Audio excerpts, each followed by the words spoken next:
are of the sun, people. You take your ass up in that ice with that ashy ding-a-ling, and your ass gonna come back with all kind of shit, and I don't want to hear nothing, because the sun woman ain't got no business letting the Iceman swim in her ocean.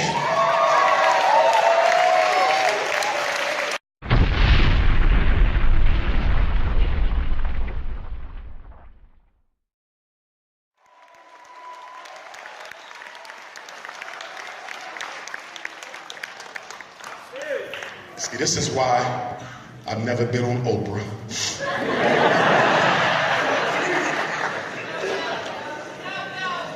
And it's sad because she made Dr. Phil a millionaire. She made a white psychologist a multi-millionaire. No one knew his name before Oprah. And I've never been on her couch for 5 minutes. Got all the degrees he got, never been on her couch for 5 minutes. What's the next law Willie Lynch taught? Willie Lynch said, if you want to control your Negroes in Ohio, if you want to control them Negroes in Cleveland, find every petty difference you can muster and use it against each other. He said, put the light skin in Cleveland against the dark, put the college educated against the ones who dropped out, put the Zetas against the Sigma Gamma Rhos, and the Deltas against the AKAs, and the Kappas against the Qs, and the Sigmas against the Alphas, and the Iotas against the Grooves. Put the Christians against the Muslims, and the Garveyites against the Socialists, and the Nawakis against the Moors, and the Nation of Islam against the Hebrews. And if you do this, they'll never come together. Cleveland, you should feel embarrassed that white folk can go to sleep at night in this city after what they did to Tamir Rice.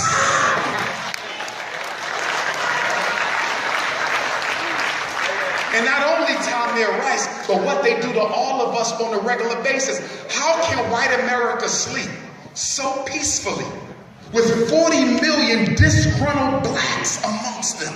How can they sleep without an iota worry of what you might do? I'll tell you how they can sleep. Because they have sown so many petty differences in Cleveland that before you ever get around to fighting them once, you gotta fight each other 1,000 times. Brothers and sisters, it's time to put the differences to the side. I will unite with the Moors. I will unite with the Hebrews. I will unite with the Nation of Islam. I will unite with the Christians. I will unite with the Muslims.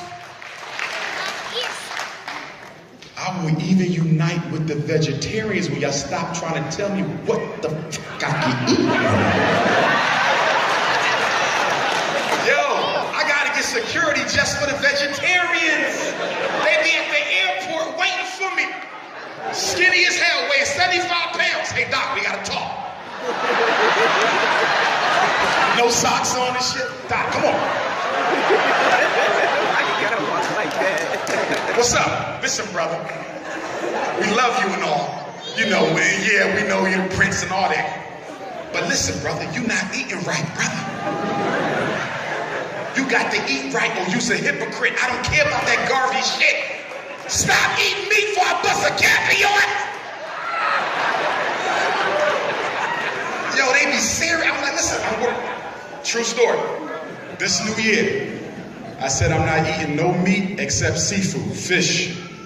And I think I only slipped once because I thought the turkey was greens.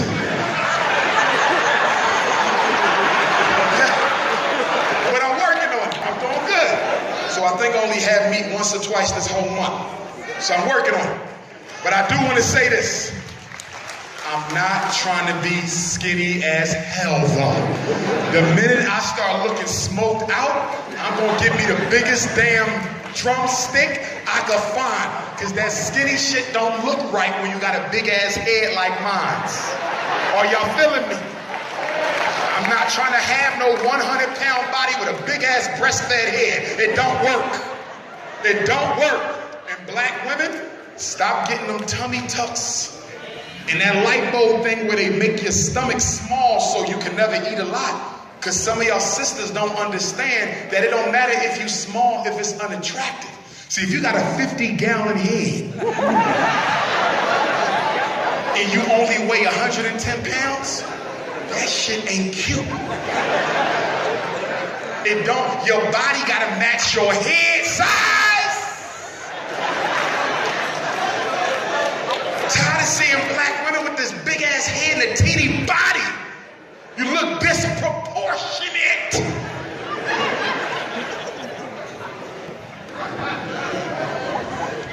Now, what's the third thing Willie Lynch said?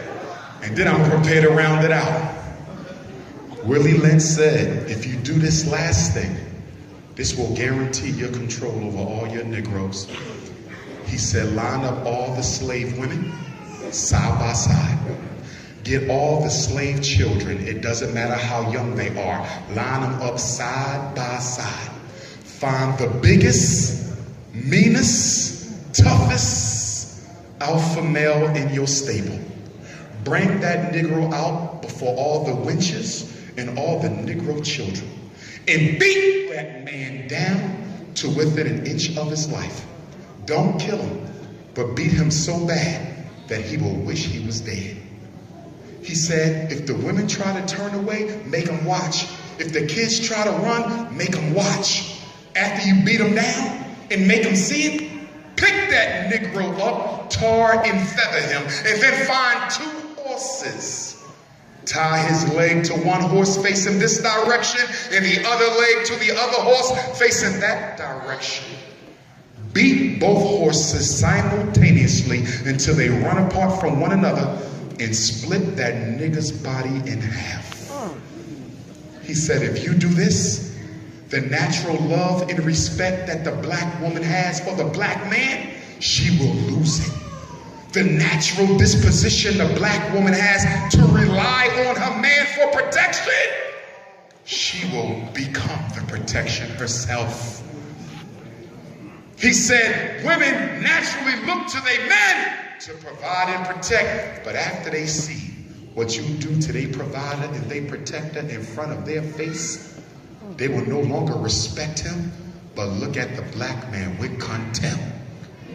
But he said, guess what? That's not even the greatest benefit of this technique. That black woman, seeing what was done to her husband, will raise that black boy in her stomach to be a damn coward and a wimp and a simp-ass Negro, because she will be afraid that what the white man did to her husband, she will do to her son. Black mothers in here, I want to thank you all for the excellent job y'all been doing raising our kids. Many of you been doing it on your own. Brothers, give the sisters a hand. They've been holding down the babies. They deserve our respect and admiration.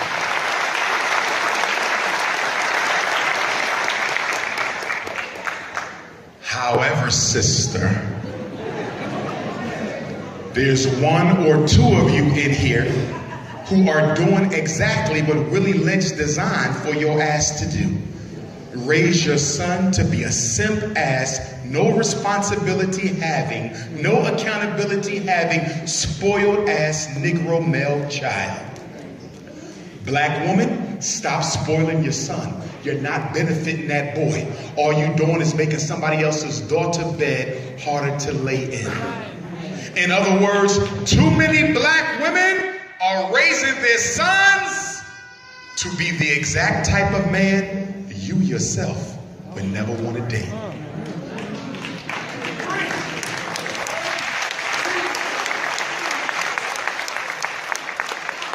And I got something else to say on that. And this goes to the fathers and the mothers. If you are a custodial parent, you better never let your mouths utter the words to me that you're not taking your child to the prison to see their mother or father because you ain't the reason they got locked up.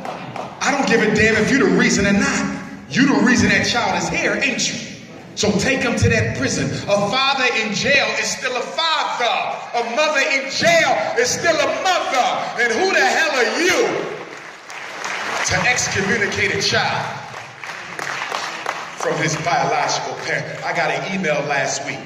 This father emailed me, said, Dr. Johnson, I need your advice. I got 2 kids. Their mother a smoker, she was a prostitute, she was doing all this stuff. My wife is a lawyer, she has her own business, she treats them like her own, and all they keep asking for is, Mommy, what should I do? What the hell you mean, what should you do? Their mother is their mother. A child don't care if the mom on crack, homeless, unemployed. Everybody wants a relationship with their God-given parents.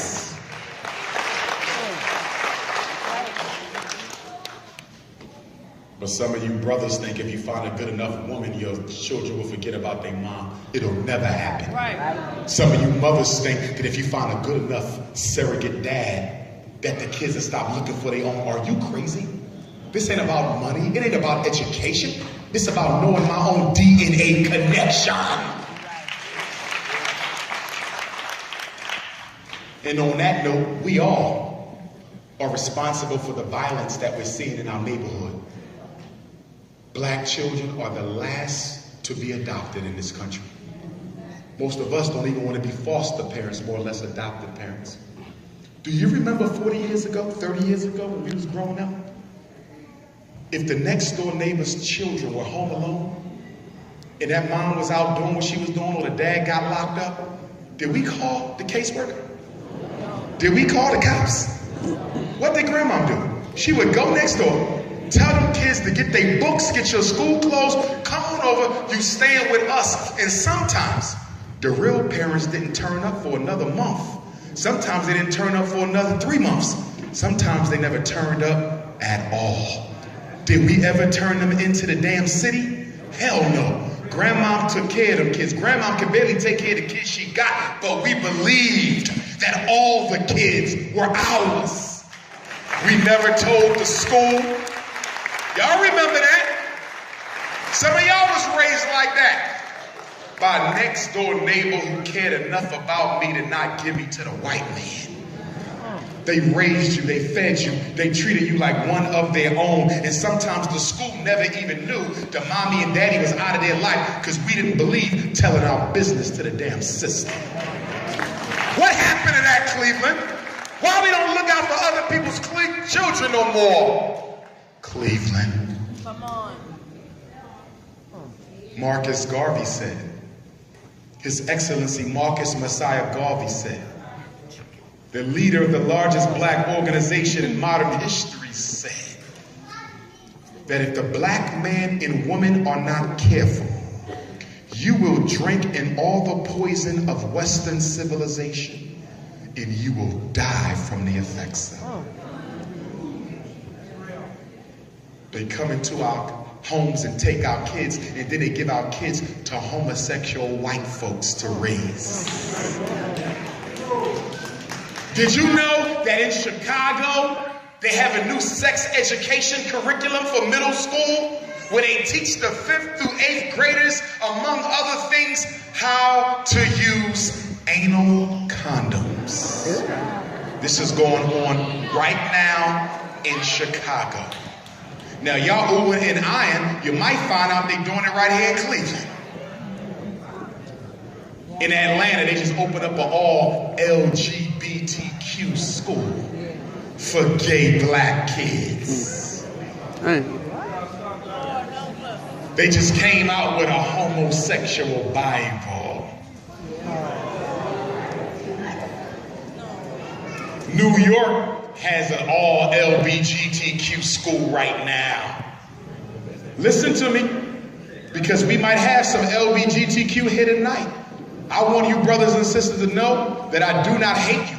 You still my brother, you still my sister. I love you, but I disagree with your lifestyle. And I have a right to my opinion. And I'm not going to change it regardless of how much shit you post on Facebook or how many letters you write to Obama, because my decisions are not based on your opinions.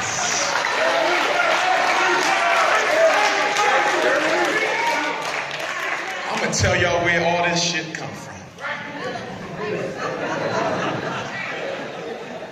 Once upon a time, When God created the world, he created a group of people called the Sun People. The Sun People lived under the sun. The sun gave them everything that they needed. They had fresh drinking water. They had animals for clothing. If they wanted fruit, they could climb up in the tree and get the fruit. If they needed crops, the crops would grow once or twice every year. They didn't have to ask nobody for diamonds. They had them. They came in the water.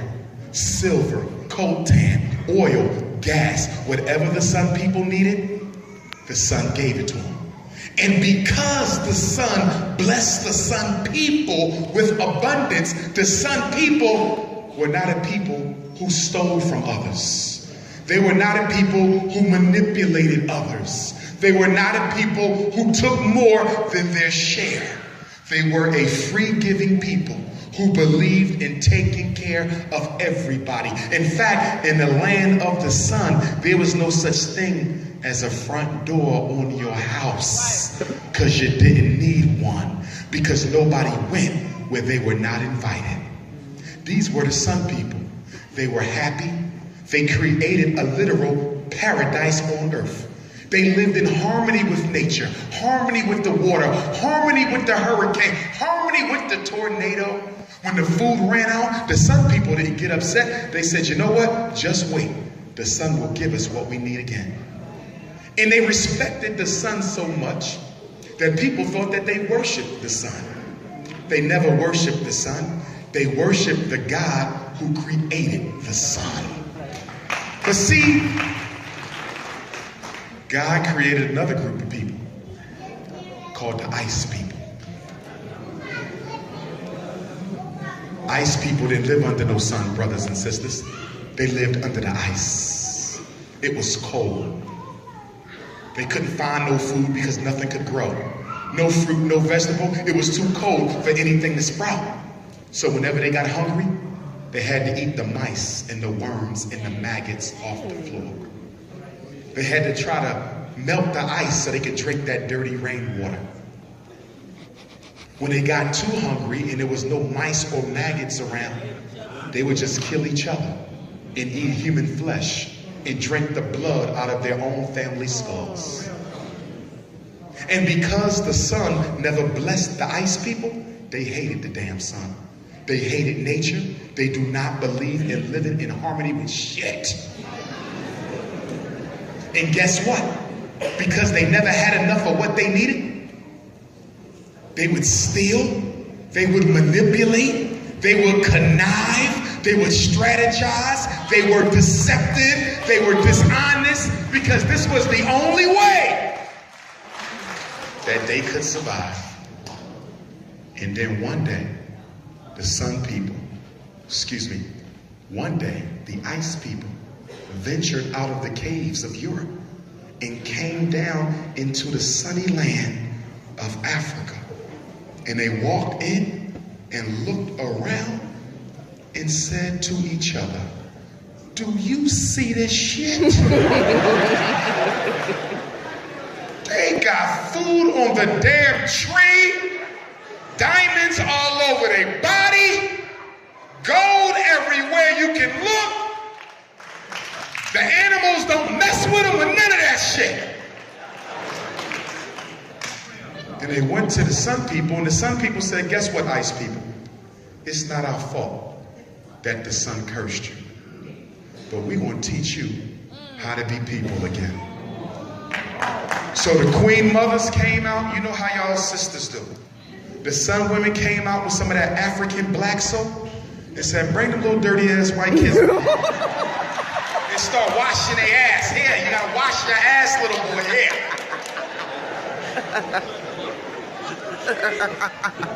And then you went to the Ice Women and she had hair growing all under her arm. You said, this shit is ridiculous. You came with it. You clip that shit. Listen, this is nasty. Cut this shit off and put some deodorant under there. Get some degree or some shit. And then when the Ice Woman had their monthly, you don't walk around with that running out of you. There's a way we handle that. Behave like a lady. And then when she started cooking, they would just kill the animal and eat eat the shit raw, and they still love their meat raw and rare. So the sun woman had to go tell the ice woman, you don't eat the damn thing without cooking it. You gotta put some jerk sauce on this shit with a paprika at. Put some seasoning. And you gotta turn this shit over to sun. Where y'all been at? These ice people don't know shit.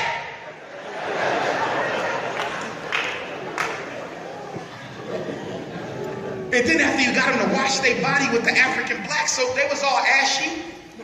So you had to go and get 25 pounds of shea butter. And you had to shea butter. Come on, this shit is assy. Wash the hair. Shea butter.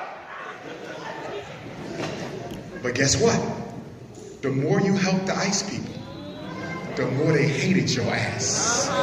Their contempt and animosity grew because they felt you looked down on them when all you was trying to do was help them. And one day they said, we're going to do something about this shit. We're going to take every diamond. We're going to take every ounce of gold. We're going to take every animal and make it our own. See, sun people, we live in harmony with the sun. When a tornado comes, we know it's going to pass. We don't mess with it. Ice people can't leave shit alone.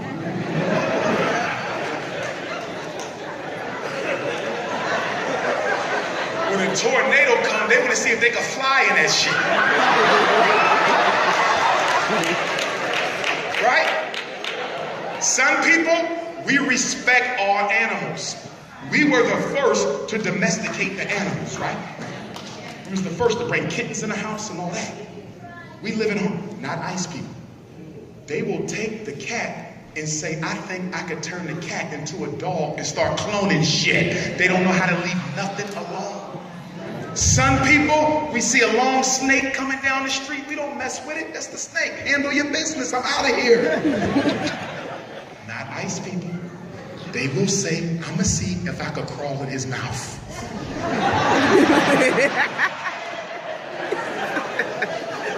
Some people, we say, man is supposed to be with woman. And woman is supposed to be with man.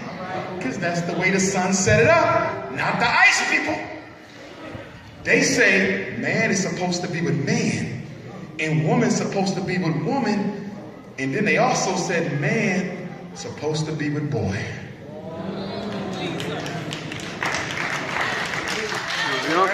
You ain't clapping. You ain't supposed to clap for that shit. You're not gullible or naive. The problem is you are the sun people. And your temperament is a sun temperament based on love for everything. But the man you're trying to integrate with has a ice temperament that is based on hatred to everything.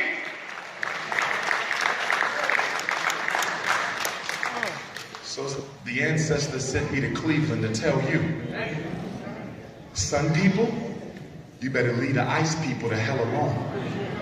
Because if you don't leave them the hell alone, one day, they're going to take the land of the sun and send the sun people to go live under the damn ice. White people have been psycho-socially and genetically engineered to be who they are. We didn't put them in the ice. And it's not your job to try to save them. And if you keep on trying to save their asses, they're going to end up exterminating us. Sun people, we don't come up with diseases, do we? No black person went around and said, I want to create a bomb that can kill the whole world. We don't do shit like that. Black people don't say, I'm going to come up with a disease that can wipe out everybody on the planet. We don't think like that. And that's why when our kids in the school, they say, Dr. Umar, if we were so great, how did the white man come and take Africa if we were so great? Because the white man benefited from two things. Number one, his inhumanity. And number two, he benefited from an unfortunate circumstance in history known as the firearm. The gun is how he decimated Africa with bullets. We wasn't worried about guns and shit because we were not into wholesale genocide. Good. As I bring this to a close, I want to say, brothers and sisters, that stop letting white folk tell you that you should stop talking about slavery because Africans participated in the Ma'afa. It's true, some Africans participated, but most of our ancestors who were made slaves were not made slaves by black folk. That is a lie.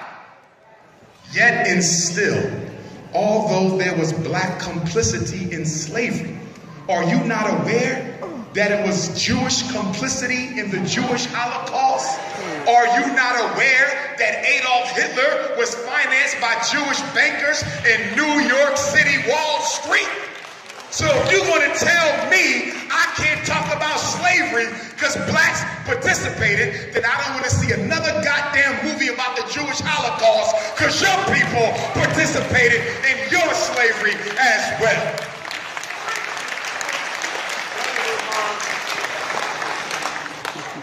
So Dr. Umar, do you hate white people? Of course not. I even help them with their children. They call me too, on the down low.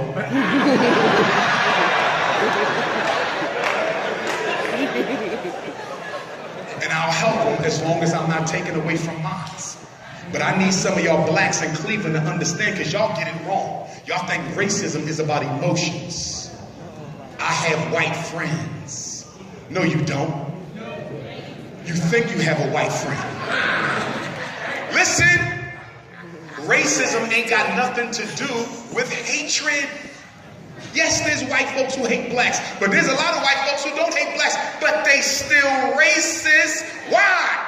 Because racism ain't about hating you.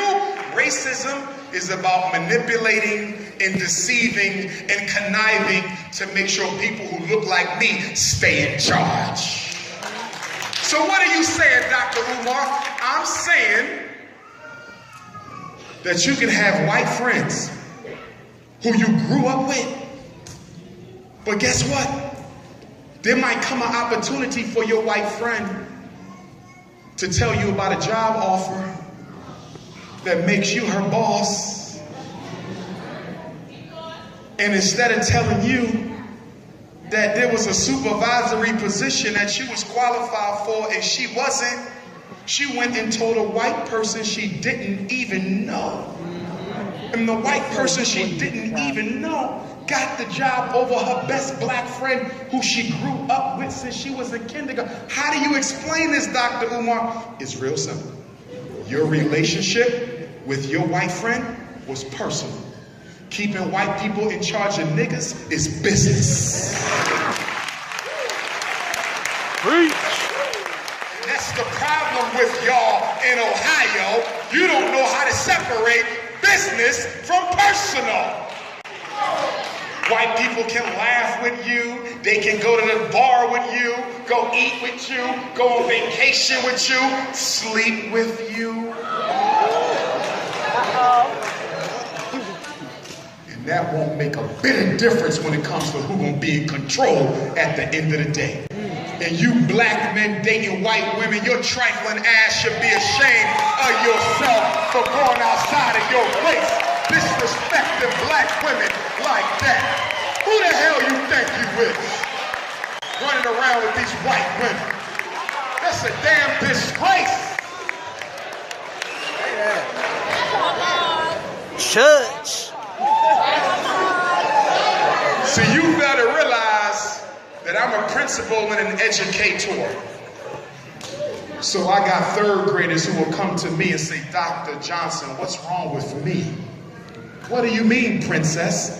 I noticed that when black men get a halfway decent job or a master's degree or better, they always end up taking a white woman more often than not. They can tell in the second grade. So we got little black girls feeling like they're not good enough because black men forgot who their mother was.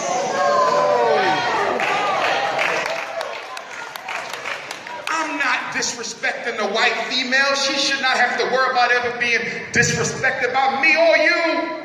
But because I'm loyal to the black woman, I cannot approve no bullshit that lets you marry another woman that don't look like your mother. And then on top of that, she not even cute.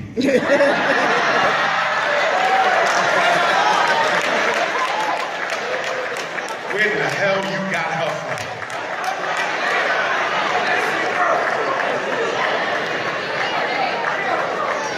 You know once they turn 40 years old, they ain't got no melanin, so the skin starts stretching.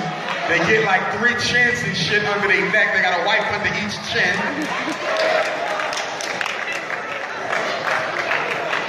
3 kids, they swell all up. And ain't got no cooking skills whatsoever. You eating cold mayonnaise sandwiches. Like, damn, brother, is that your wife? Or your mother? What the f? That's your mother? No, that's my wife. Damn! She been through some kind of trauma?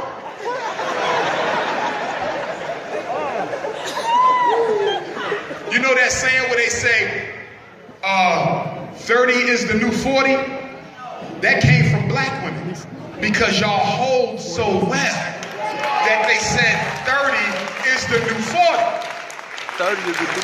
So I came up with some shit for the white woman.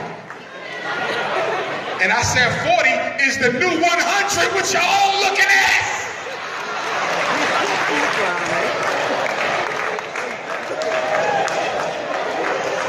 40 is the new 100. You can't help who you fall in love with. What kind of shit is that? I went to school with white women, undergrad with white women, 3 master's degrees white women, PhD white women, still work with them now. Yes, there's been white women who've been attracted to me, and I politely tell them, I do not marry outside of my race.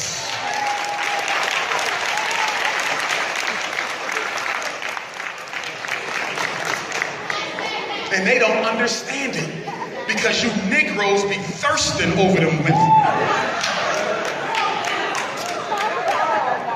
See, marriage is an economic arrangement. When you marry somebody, you are marrying your wealth or what you will develop into wealth. White people already took enough shit from us. Why am I going to marry a white woman so when I die, she get all my stuff and it don't go to my people? Why would I do something like that? And black woman, I got some news for you though. Y'all better stop running around talking about something. I'm going to start dating outside of my race and explore my options. Listen, black woman. You are of the sun people. You take your ass up in that ice with that ashy ding-a-ling, and your ass gonna come back with all kind of shit, and I don't want to hear nothing because the sun woman ain't got no business letting the ice man swim in her ocean.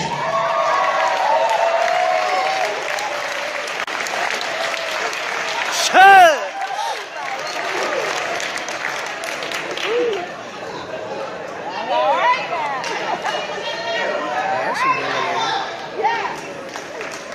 They are ice people. They don't do nothing natural. You get your ass alone. He don't want to come through the front door. He want to go through your back door. He gonna have you doing all kind of stuff. Chains, bones, knives. He's an ice man. Get away from his ass.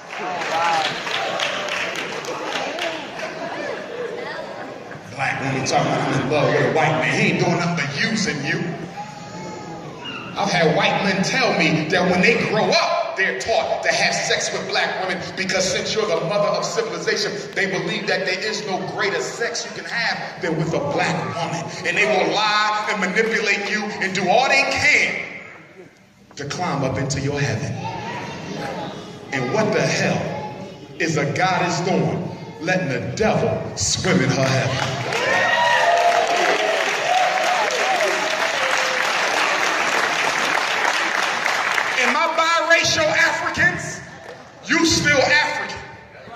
you to know that.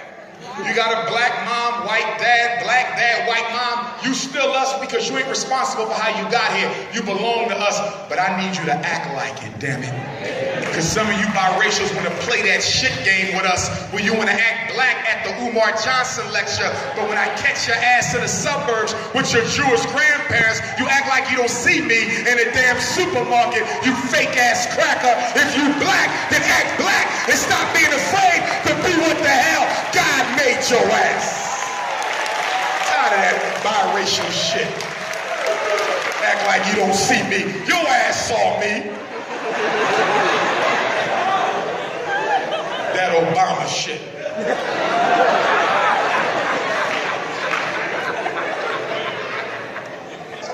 As I conclude, and I hope this was worth your time, Cleveland.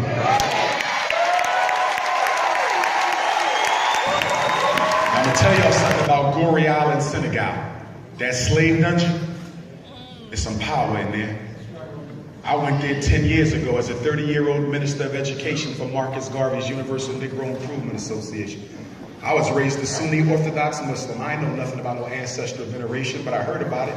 I took some water like this and I got down on one knee. And I said, let me see if this libation stuff really works. So I started pulling out a libation to the ancestors, basically saying, I'm sorry you went through this. If I can help you, please let me know. I go back to my hotel room. It was still daylight outside. I called my mother on the phone, tell her I was about to go to bed. I went into my hotel room and sat down. I didn't have a roommate, it was only me. And as soon as I sat on the bed, the room got dark. It started spinning around. I started hearing chains, whips, screams, the roar of lions, elephants, birds. I tried to go to sleep because I was so terrified. And every time I tried to sleep, two hands that I could not see would shake my body so hard that I couldn't sleep. I would roll over to the other side of the bed and it would happen again. I would stand up and something would tap me on my third eye 3 times. And it kept on doing this. There's nobody in the room. It's still light outside. This was not a dream. And something was fucking with me in my room. So I went to some of the brothers in the village and I told them what happened. And they said, that's your ancestors celebrating your return home. I said, what do you mean? They said, for y'all Africans in America, some of you Africans in America, and I know some of y'all not African.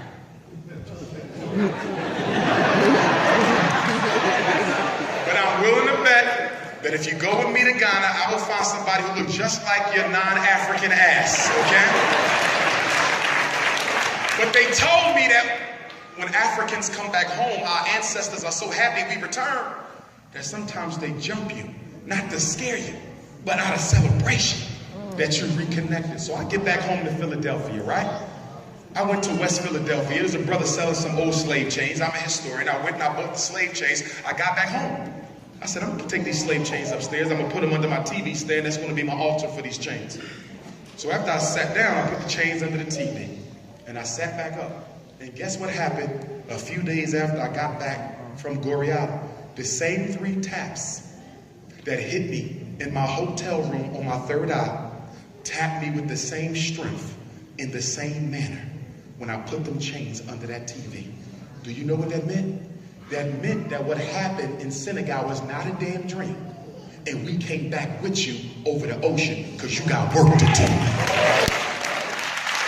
Brothers and sisters, if you've never been to Africa, consider going with me.